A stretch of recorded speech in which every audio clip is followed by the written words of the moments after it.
হিন্দু হিন্দু হিন্দু হিন্দু হিন্দু সমবেত সনাতনী দেশপ্রেমিক রাষ্ট্রবাদী জনগণ, আরে হবে না, জয় শ্রীরাম হবে। আর এত জোরে ধলিমামা পার করে লাগাবো ওই জাঙ্গিপাড়া হুগলি পর্যন্ত শুনতে পাবে। হবে, অপেক্ষা করুন। আমরা তো বন্ধুদের তো আশীর্বাদ করে দিয়েছি, সময় দিয়েছে, 15-20 মিনিট তো পাবো। ঠিক আছে, চলুন। আমি রাষ্ট্রবাদী দেশপ্রেমিক নাগরিকগণকে আন্তরিক অভিনন্দন, শুভেচ্ছা জানাবো, গৈরিক শুভেচ্ছা জানাবো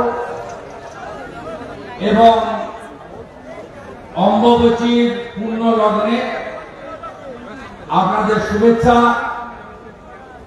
আর শ্রী শ্রী জগন্নাথ দেবের রথযাত্রা আগামী 1 তারিখে অনুষ্ঠিত হবে। সেই রথযাত্রার আগাম শুভেচ্ছা দিয়ে অল্প কিছু কথা নিবেদন করব। সবাই উপবিষ্ট আছেন আমাদের এই জেলার সভাপতি এবং আজকের এই প্রতিবাদ সভা বলুন, প্রধানমন্ত্রীকে ধন্যবাদ জ্ঞাপন সভা বলুন, এই রাজ্যের কুশাসন অপশাসন তোষণের বিরুদ্ধে সভা বলুন, এই সভার সভাপতি সম্মানীয় নেতা অর্জুন বিশ্বাস মহোদয়, তাকে এবং তার পুরো টিমকে, মন্ডল প্রেসিডেন্ট থেকে জিএ সহসভাপতি, যুব মোর্চা, মহিলা মোর্চা, এসসি মোর্চা থেকে সমস্ত মোর্চা যারা তাকে সাহায্য করেছে, প্রত্যেককে আমি আন্তরিক ধন্যবাদ এবং কৃতজ্ঞতা জানাব। আমাদের মধ্যে নদিয়ার আরেকটি সাংগঠনিক জেলার সভাপতি পার্থসারথী চ্যাটার্জি বিধায়ক আছেন। আমাদের মধ্যে ব্যারাকপুর সাংগঠনিক জেলার সভাপতি সন্দীপ বাবু আছেন। আমাদের মধ্যে উপবিষ্ট হয়েছে কৃষ্ণনগর লোকসভা পার্টির কনভেনর বর্ষিয়ান নেতা শ্রদ্ধাভাজন আশুতোষ পাল মহোদয় এবং ইনচার্জ সম্মানীয় নেতা স্বপন দাম মহোদয়, তাদের প্রত্যেককে আমি আন্তরিক অভিনন্দন জানাব। উপবিষ্ট আছেন আমাদের রাজ্যের সহসভাপতি, রানাঘাটের লোকপ্রিয় সাংসদ, বিশিষ্ট শিক্ষাবিদ জগন্নাথ সরকার মহোদয়। আমাদের মধ্যে উপবিষ্ট আছেন আমাদের রাজ্যের পার্টির অন্যতম নেত্রী, বসিরহাট সাংগঠনিক জেলার ভারপ্রাপ্ত নেত্রী ডক্টর অর্চনা মজুমদার, আমাদের বিধায়ক এবং পঞ্চায়েত মেম্বার থেকে এমএলএ, পার্টির সঙ্গে দীর্ঘদিন যুক্ত সম্মানীয় অসীম বিশ্বাস, আমাদের বনগাঁ জেলার বপুয়া মহাসংঘের সভাধিপতি এবং বনগাঁর অন্যতম বিধায়ক সম্মানীয় অশোক কীর্তনিয়া, আমাদের উদ্বাস্তু আন্দোলনের নেতা, বিধায়ক এবং কবি, যিনি শুরুতেই আপনাদের সকলের মধ্যে সনাতনের সংস্কৃতিতে জাগরণ ঘটিয়ে দিয়েছেন, আমাদের অসীম সরকার মহোদয়, তাকে ধন্যবাদ জানাই। আছেন কিষাণ মোর্চার সভাপতি, এখানকার ভূমিপুত্র মহাদেব সরকার, প্রাক্তন মন্ত্রী, আমাদের 3 বারের বিধায়ক বঙ্কিম ঘোষ মহোদয়, রাজ্যের সম্পাদিকা এবং এই এলাকার ভারপ্রাপ্ত দলের নেত্রী বোন ফাল্গুনী পাত্র। আমি স্বপন দাম আশুপাত্রার নাম বলেছি, সন্দীপ বাবুর নাম বলেছি, আমাদের আরেক বিধায়ক অম্বিকা রায় সুপ্রিম কোর্টের আইনজীবী আছে। দ্বিতীয়, তৃতীয়, চতুর্থ সারিতে অনেক নেতৃত্ব আছেন, আমাদের লোকশিল্পী সঙ্গে সিদ্ধার্থ নস্কর সহ। আমি সকলকে একযোগে স্ব স্থানে বয়স অনুযায়ী সম্মান প্রদর্শন করে আমার প্রেস মিডিয়ার বন্ধুদের শুভেচ্ছা জানিয়ে আজকের এই কর্মসূচি সম্পর্কে 2-4টি কথা বলব। একদিকে আমাদের 8 বছরের প্রধানমন্ত্রীর সুশাসন তার যে গোটা ভারতবর্ষব্যাপী সাধারণ মানুষের কল্যাণে দেশকে বিশ্বের সর্বোচ্চ জায়গায় নিয়ে যাওয়ার চেষ্টা, তার জন্য ভারতীয় জনতা পার্টির পক্ষ থেকে গত 31শে মে থেকে 8 বছরের সুশাসনে প্রধানমন্ত্রীজিকে ধন্যবাদ জানিয়ে আমরা সভা, সমিতি, মিছিল, মিটিং ইত্যাদি করছি। দ্বিতীয়ত 11 বছরের কুশাসন, অপশাসন, অত্যাচার, তোষণের রাজনীতি, রাজ্যকে দেউলিয়া করা, প্রতিদিন চাকরি সংক্রান্ত নিয়োগের যে দুর্নীতি, দুর্গন্ধ, তার বিরুদ্ধে প্রতিবাদ করে জনগণকে জাগ্রত করা আমাদের অন্যতম কর্মসূচির লক্ষ্য। তৃতীয়ত, এই এলাকার পার্শ্ববর্তী এলাকায় যেখানে 144 ধারা জারি করে আমাদের বিজেপির সভাকে, বিরোধী দলনেতার আশাকে আটকানো হয়েছে, আমরা তারও প্রতিবাদ এই সভা থেকে করতে চাই। বাজার খোলা, হাট খোলা, সবকিছু খোলা, একাধিক 5-এর বেশি লোকের জমায়েত আছে, কিন্তু ভারতীয় জনতা পার্টি আর এই রাজ্যের 2,28,00,000 মানুষের প্রতিনিধি, একমাত্র বিরোধী দল বিজেপি, তার বিরোধী দলনেতা, রাজ্যের বিরোধী দলনেতা, তিনি বেতুয়া, ডোয়ারি, নাকাশিপাড়া ভেঙে যাওয়া দোকানগুলো, আক্রান্ত মানুষগুলো, তাদের কাছে আসতে পারবেন না। তাদের কাছে গেলে, গণতান্ত্রিক ভাবে প্রতিবাদ করলে, সেদিনকে তাণ্ডব, 2 দিন ধরে যে তাণ্ডব, সেই তাণ্ডব গোটা বাংলার মানুষ social media, electronics media, print মিডিয়ার মধ্য দিয়ে তারা জানতে পেরে যাবে। তাই পশ্চিম বাংলায় যে তোষণবাদ সরকার আছে আর তার যে দলদাস পুলিশ আছে, তারা 144 ধারাকে বাড়িয়ে দিয়েছে। ভেবেছিল 144 ধারা বাড়িয়ে দিলে বিজেপি এখান থেকে পলায়ন করবে, বিরোধী দলনেতা সহ নেতৃবৃন্দের আশা বন্ধ হয়ে যাবে। কিন্তু না, বিজেপি মাথা নিচু করতে জানে না। আমরা 144 ধারা আইনকে যেমন সম্মান করেছি, we all are law abiding people, কিন্তু আমরা নদিয়া জেলায় বেতুয়া, ডোয়ারির পাশের থানা এই গবুলিয়াতে এসে আজকে 10,000-এর বেশি হিন্দু লোককে, মানুষকে সঙ্গে নিয়ে, সনাতনীদের সঙ্গে নিয়ে শ্রী চৈতন্য দেবের পূর্ণ ভূমিতে দাঁড়িয়ে, মা জগদ্ধাত্রীর আশীর্বাদ জন্মভূমিতে দাঁড়িয়ে, বাংলাদেশ থেকে উদ্বাস্তু হয়ে যারা ধর্মীয় কারণে চলে এসেছেন তাদের সাথে নিয়ে আমরা হরিচাঁদ, গুরুচাঁদ ঠাকুরকে স্মরণ করে এখানে আজকে হুঁশিয়ারি দিয়ে যেতে চাই, হুঁশিয়ারি দিয়ে যেতে চাই। কতদিন আটকাবেন আপনি 144 করে? যেদিন 144 তুলবেন তার কিছু দিনের মধ্যে আপনাদের কাছে বিরোধী দলনেতা বেতুয়া, নাকাশিতে পৌঁছে যাবে। আপনারা এতটুকু চিন্তা করার কোনো কারণ নেই, আমি আপনাদেরকে আশ্বস্ত করতে চাই। আজকের এই কর্মসূচিতে আমরা জানাতে চাই এই রাজ্যের মুখ্যমন্ত্রীকে যে আপনি রাজধর্ম পালন না করে আপনি আজকে তোষণের রাজনীতি করেন। এই রাজনীতি তো সরকারি প্রশাসনে থেকে করা যায় না। একদিকে নরেন্দ্র মোদীজিকে দেখুন, যোগী আদিত্যনাথজিকে দেখুন, তারা সবকা সাথ, সবকা বিশ্বাস, সবকা প্রয়াস শুধু মুখে বলেন না, তারা আজকে মোদীজির একটাও স্কিম, একটা কর্মসূচি শুধুমাত্র একটা ধর্ম জাতির জন্য তিনি করেননি, সকলের মঙ্গলের জন্য করেছেন। আর আমাদের এই রাজ্যের মুখ্যমন্ত্রী তিনি ভোট ব্যাংককে শক্তিশালী করার জন্য, ভোটের রাজনীতিতে টিকে থাকার জন্য, নিজের ক্ষমতায় বারে বারে ফিরে আসার জন্য তিনি পশ্চিমবঙ্গটাকে কার্যত জামাতের হাতে, হেফাজতের হাতে, রাজাকারদের হাতে তুলে দিতে চান। কারণ তারাই হচ্ছে তার আসল ভোট ব্যাংক।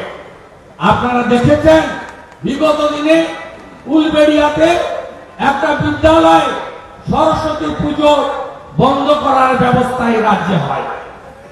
আপনারা দেখেছেন যে একটি বিশেষ সম্প্রদায় একটা অনুষ্ঠানের জন্য আমাদের মা দুর্গার যে বিসর্জন বিজয়া দশমী 1 বছর এই মুখ্যমন্ত্রী স্থগিত করে দিয়েছিলেন।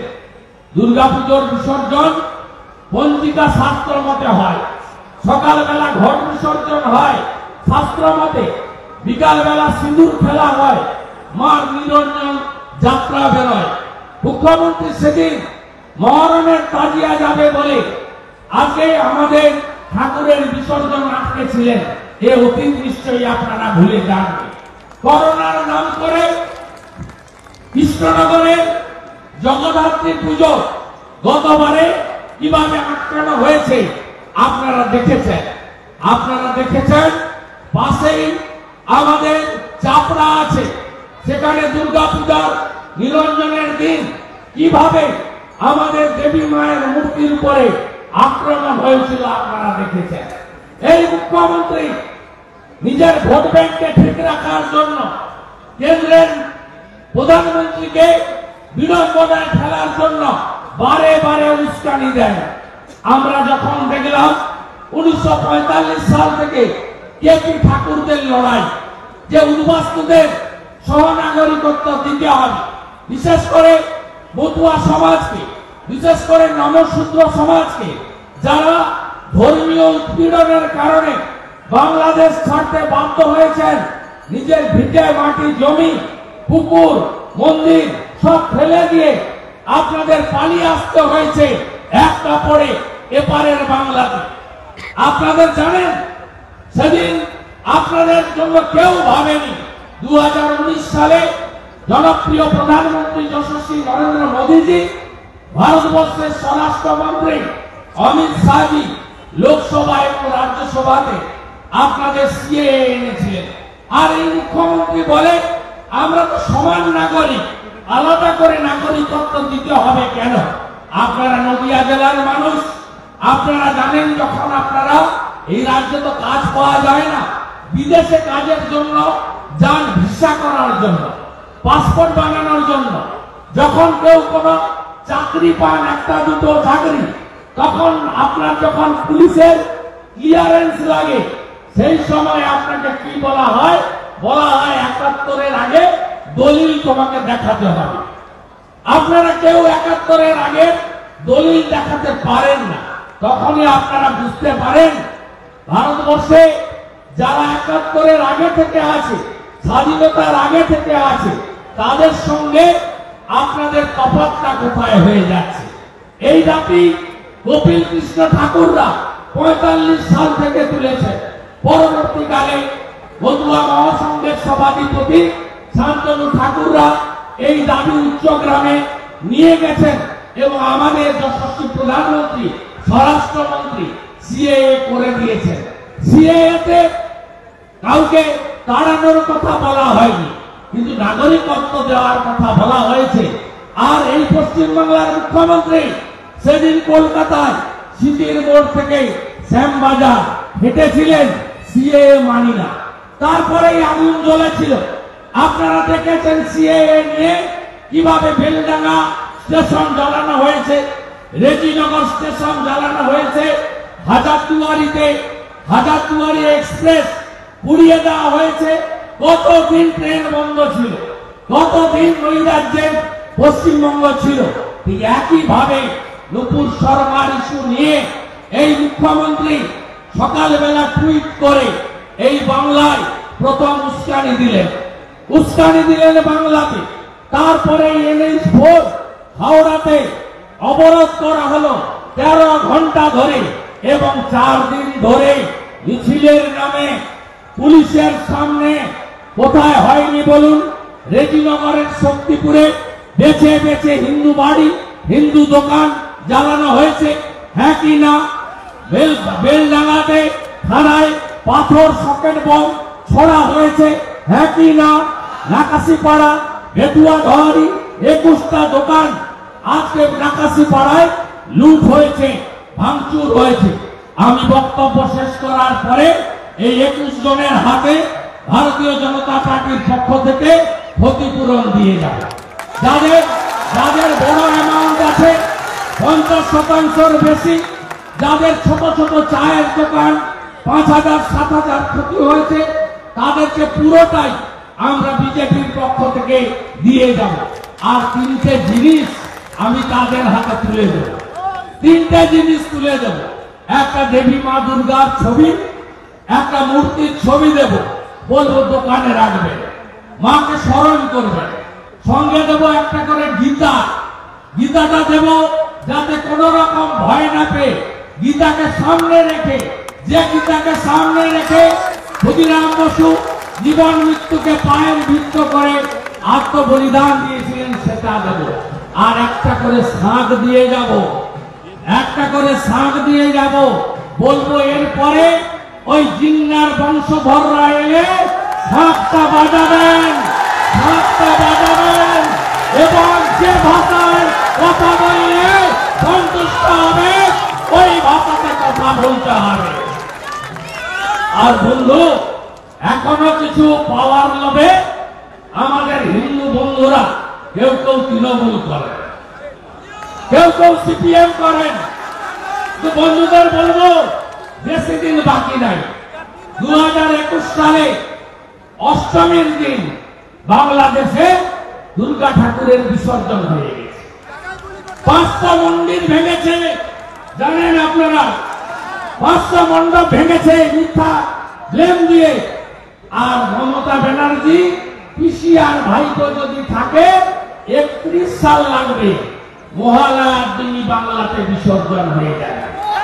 তাই আসুন, যারা সনাতন সংস্কৃতিকে বিশ্বাস করেন তারা একজোট হন।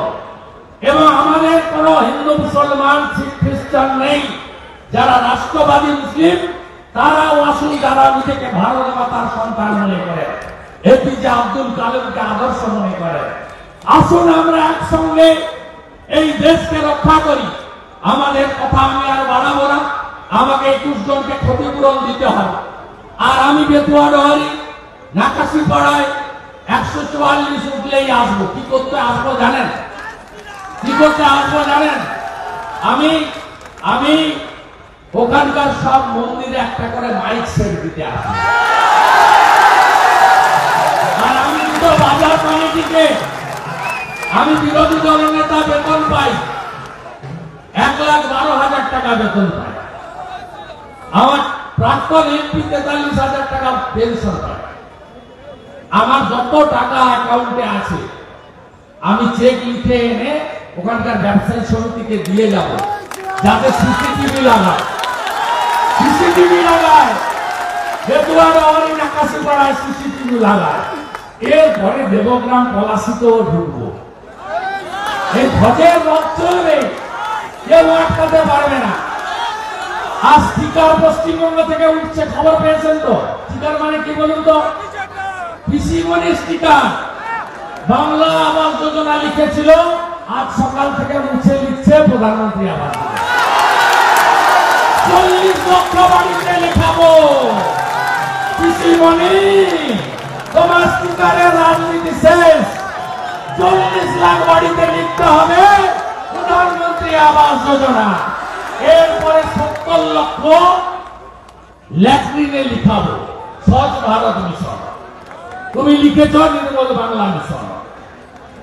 আর ওই রেশন আমরা প্রধানমন্ত্রী দেয়, ব্যাগের উপর তোমার ছাপ, ওই জিনিস আর চলবে না।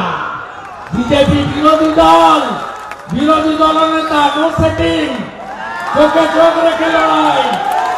আমার বহু নাম দিয়েছে, আপনারা শুনেছেন। ভোটের পরে বলল ভগবানের জ্যেষ্ঠ পুত্র, তারপরে একদিন বিধানসভায় বলল গদ্দার সুন্দরী, কয়েকদিন আগে বলছে দাদা মনি, আমি বললাম ফেলায় না পড়লে বিড়াল গাছে ওঠে না। কি করতে আমরা ভালো করে জানি। হবে, ভালো লড়াই হবে, একদম সাফ করে নেব। মহারাষ্ট্র হয়েছে, ঝাড়খণ্ড হবে, পশ্চিম বাংলাও হবে। অপেক্ষা করে থাকো, কোনো চিন্তার কারণ নেই। আর প্রতি মাসে 2 বার আমি আসবো, একবার উত্তরে একবার দক্ষিণে, প্রতি মাসে আসবো। 24-এ 7 লোকসভা আর বিধানসভা একসঙ্গে হবে, একদম সাফ। রাষ্ট্রবাদী সরকার হবে, আল কায়েদার বন্ধুরা, হিজবুল মুজাহিদিনের ভাইরা, জামাতের সমর্থকরা আর মোহাম্মদ আলীর জিন্নার বংশধররা, তারা যোগী আদিত্যনাথ যা করছে এখানে তাই একদম মাথা উঁচু করে শক্তিশালী লড়ুন। আমাদের তিনটে স্লোগান, ঘুষ মুক্ত, মেধাযুক্ত কর্মসংস্থান চাই, কাটমানি মুক্ত নাগরিক পরিষেবা চাই, রাজনীতি মুক্ত পুলিশ চাই। আমি বেথুয়া দেওয়ারি, আমাদের ধুবুলিয়া এই এলাকায় উদ্বাস্তুদের ল্যান্ডের সমস্যা, টিবি হসপিটালের সমস্যা, যেগুলো রাজ্য সরকারের বিষয়, আমি দায়িত্ব নিতে পারবো, কিন্তু আমি সোচ্চার হব। বিরোধী দলনেতার কাজ এইটা। বিধানসভার ভিতরে সোচ্চার হব, বিধানসভার বাইরে সোচ্চার হব। আর যেগুলো সেন্ট্রাল গভর্নমেন্টের, যেমন এখানকার উদ্বাস্তু ল্যান্ড সেন্ট্রাল গভর্নমেন্টের, উজ্জ্বল বাবু মাতব্বরি করেন, এগুলো করতে দেবে না। এই যে বাংলা আবাসের নাম এখন প্রধানমন্ত্রী আবাস লিখছে, এখানে আড়ারের জমিও আমাদের, আমরাই আপনাদের হাতে অধিকার তুলে দেব। আর শুনে রাখুন, সিএ ইমপ্লিমেন্টেশন খুব তাড়াতাড়ি হবে, খুব তাড়াতাড়ি হবে, কোনো চিন্তার কারণ নেই, নিশ্চিত থাকতে পারেন। আর এটা আমার ব্যক্তিগত কথা, দল বা কেন্দ্র সরকার এখনো সিদ্ধান্ত নেয়নি। সেটা কি? আমি চাই এনআরসি হোক, এনআরসি করতে হবে। এনআরসি না করলে আমাদের কারা নাগরিক আর কারা ভাড়াটি দিয়ে, জলঙ্গি দিয়ে ঢুকে পড়েছে, করিমপুর দিয়ে ঢুকে পড়েছে, বাঁচতে হবে, বাছাই করতে হবে। এনআরসি চাই, একমত। আর একটা জিনিস করতে হবে, জন্ম নিয়ন্ত্রণ করতেই হবে। এটা আমার ব্যক্তিগত মত, আওয়াজ তুলতে হবে, আওয়াজ তুলতে হবে। এটা আমরা চাই।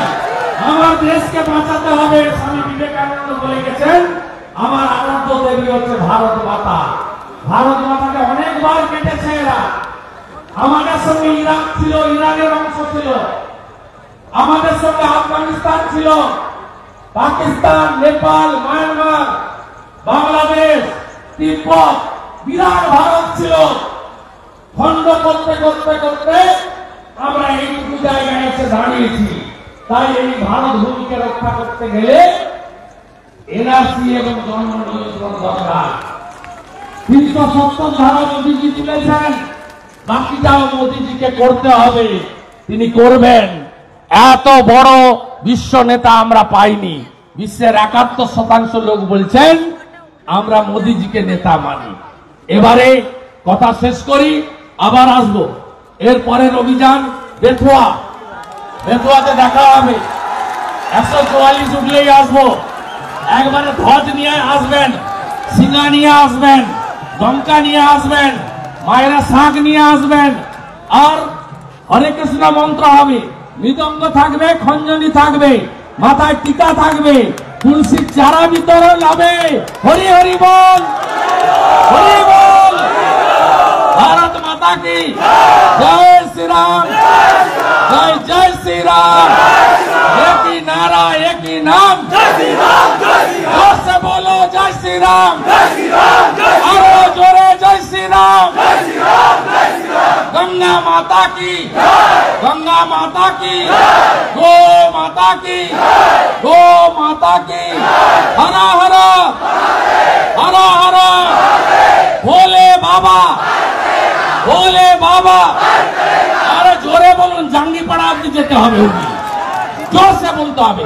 त्रिशूलधारी, त्रिशूलधारी, त्रिशूलधारी, भोले बाबा, भोले बाबा, भोले बाबा, भोले बाबा।